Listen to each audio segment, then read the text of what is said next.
पूरी दुनिया में पक्षियों की 10,000 से भी ज्यादा प्रजातियां पाई जाती हैं।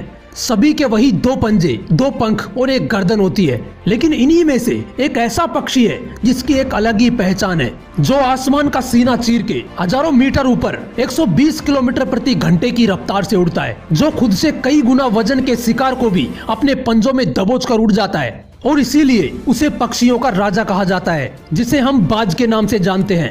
और एक बाज इतना ऊंचा मुकाम हासिल करता है अपनी ट्रेनिंग और अपने पुनर्जन्म की वजह से। अगर आप भी बाज की तरह इस दुनिया में एक मुकाम हासिल करना चाहते हैं, तो एक बाज के बाज बनने का पूरा सफर आपको जानना बहुत जरूरी है। क्योंकि 25 से 30 की उम्र में आने के बाद भी लोगों को रिस्क लेने से डर लगता है, लेकिन एक बाज के जीवन की शुरुआत ही रिस्क से होती है। जिस उम्र में बाकी पक्षियों के बच्चे सिर्फ चिचियाना सीखते हैं, उस उम्र में एक मादा बाज अपने बच्चे को पंजों में दबोचकर हजारों मीटर ऊपर आसमान की ऊंचाइयों में उड़ जाती है, उसे ये बताने के लिए कि तेरा जन्म आसमान का सीना चीर के सबसे ऊपर उड़ने के लिए हुआ है। तेरा जन्म पक्षियों का बादशाह बनने के लिए हुआ है।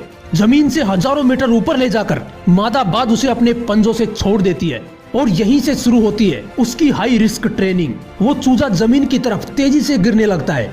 थोड़ा नीचे आता है तो उसके पंख खुलने लगते हैं। नीचे आते आते वो अपने पंख फड़फड़ाने लगता है, लेकिन वो अभी तक उड़ना नहीं सीखा है। वो जमीन से कुछ ही मीटर ऊपर होता है। ऐसा लगता है कि कुछ ही सेकंड्स में इसका जीवन समाप्त हो जाएगा, लेकिन अचानक एक पंजा उसे अपनी गिरफ्त में लेता है और वापस आसमान में उड़ जाता है। वो पंजा होता है उसकी माँ का, जो उसके पीछे उड़ रही थी। उसकी ये ट्रेनिंग तब तक चलती रहती है जब तक वो उड़ना नहीं सीख जाता। इतनी हाई रिस्क ट्रेनिंग होने के बाद इस दुनिया को एक बाज मिलता है। बारिश के वक्त जब सारे पक्षी आश्रय की तलाश करते हैं, तब यही बाज बादलों से ऊपर उड़ता है। एक बाज की उम्र लगभग 70 साल होती है। जब वह 40 साल का होता है तो एक परेशानी उसकी जिंदगी में मौत बनकर आती है, जो आपके परेशानियों की तुलना में बहुत बड़ी होती है। क्योंकि 40 साल की उम्र में बाज की चोंच इतनी मुड़ जाती है कि उसे शिकार निगलने में बहुत परेशानी होती है।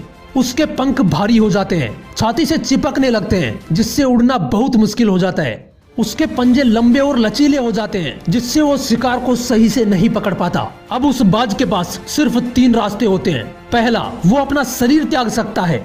दूसरा, गिद्ध की तरह छोड़े हुए भोजन पर निर्भर हो जाए। और तीसरा, सबसे कठिन और पीड़ादायक रास्ता, अपने आप को पुनः स्थापित करने का, फिर से आसमान का सीना चीर के उड़ने का। और वो इसी तीसरे रास्ते को चुनता है और अपने पास की सबसे ऊंची चोटी पर पहुंच जाता है। वहां पर अपना घोंसला बनाता है और फिर शुरू होता है परेशानियों को जड़ से उखाड़कर फिर आसमान में उड़ने का सफर। वो अपनी चोंच को एक चट्टान पर मार मार कर तोड़ देता है, लहूलुहान हो जाता है और इंतजार करता है फिर से नई चोंच उगाने का। उसके बाद अपनी नई चोंच से अपने ही पंजों को काट देता है और फिर इंतजार करता है पंजों के उगाने का।